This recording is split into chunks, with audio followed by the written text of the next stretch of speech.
Well, it's that time of year. Live in New Mexico. We have green chilies.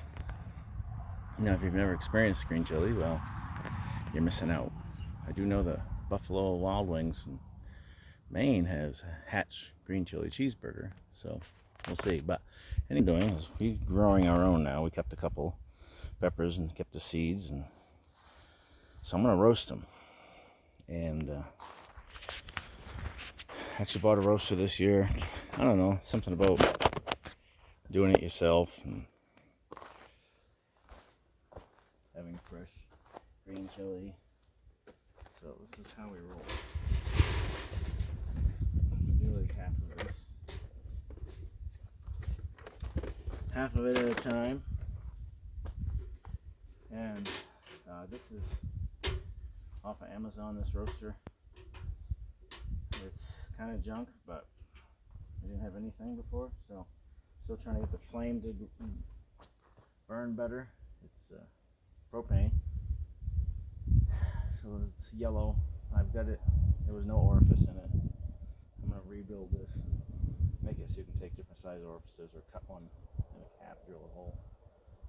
So I'm gonna put you on time lapse, and this takes 15-20 minutes. All depends how much the wind's blowing. Wind blows and affects the flame and all that. So I'm gonna put wheels on this. Take this off this really heavy sawhorse that I have. Put wheels on it and a handle so I can move it to a place where there's no wind. Just roasts more evenly. But that's where we are.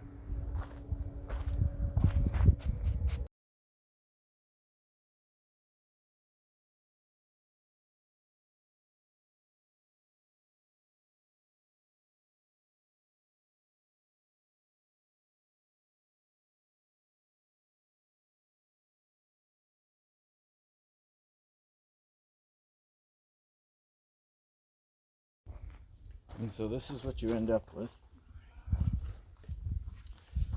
Some of these are quite small. That's because we're going out of town for a few days, and I didn't want them to go past.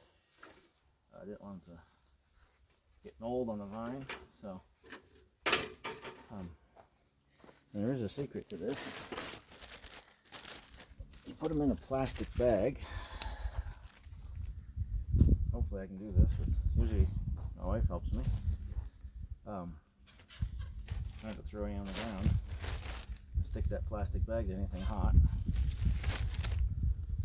You can actually go in town and buy a bag, and they'll roast them right there. But I don't know. So, oops, it's kind of neat just to do it ourselves. And we can roast them so they look pretty black. That's actually the skin coming off. That's what we're going to do. So we're going to peel these after they sit for a while. They're getting all happy. I mean, they're cooked. And if you could smell this, now I don't have smell-o-vision, but oh my goodness, they're really good. I could have roasted maybe that whole basket. I'm not really sure. Actually, that basket I bought in Chias, Maine, on the dike from a guy that makes those. So I think that's pretty neat. So then you take this, and we'll just close her up and set it over here on something so it's not on the ground.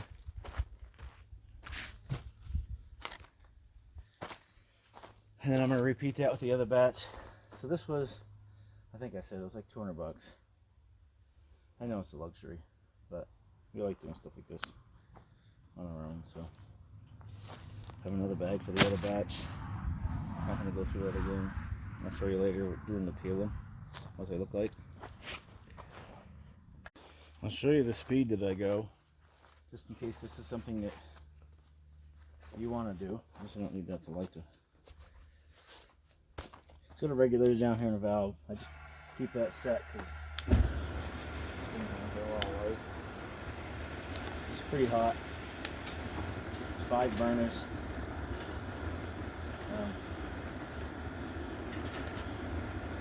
Yeah, I can take you around and show you, but it's regular. Just, beautiful day. Although we could use rain, we haven't had rain, and I don't know. Last time I looked at the digital rain gauge, and for the last 6 months we've got like 1.7 inches of rain. So our monsoon season has come and gone, and we didn't get rain. So a friend of mine said the last time that happened, we got a lot in October. So I'll be looking forward to that. But we have sheep, and the pasture is really chewed down. It's dry. Nice to have some fresh grazing for them instead of that old stuff. We supplement them with hay. 2 of them are pregnant. I have 2 rams. I gotta kill one when we get back. Put them in the freezer. Wasn't planned that way, but that's how it happened. So anyhow, I'm trying not to burn it. But so you can see this burner isn't much. Talk to a gas guy, propane guy. If I can get that orifice the right size, that will burn nice. It's better than it was. There was no orifice in it, so I took this fitting and I welded it closed, and then I drilled a new hole in it. It was really hard to adjust it, so anyhow. But it burns way better than it did. I'd like to have none of that yellow flame, but it really doesn't bother me. So that's the process, that's the thing.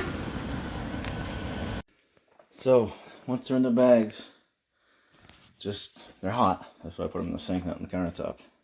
Just stick them in there, let them get happy for a little while.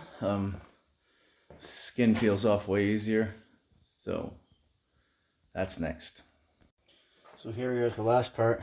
Dump some water in the sink just to cool these off. But you see what the roasting does. It just cleans them right off. And all I'm going to do, look at that, just like that. And Kim usually does this, but she's at work.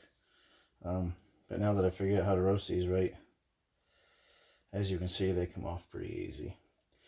What I'm going to do later, I'll cut that head off, just scrape some of the seeds out.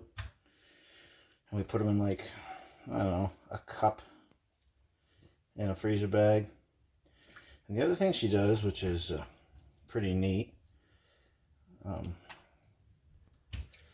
you don't want to take a whole bag out of the freezer, see if I can find a bag.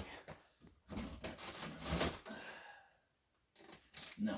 Well, there it is. Okay. If you don't want to take a whole bag out and thaw it, freeze them like this, thin. You can break off a chunk and thaw that. So she's pretty smart like that. So that is how it goes. And it doesn't take too long to get these done. This is probably 5, 6, 7 bags. That's about it. So lasts quite a while.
So fast forward to the end.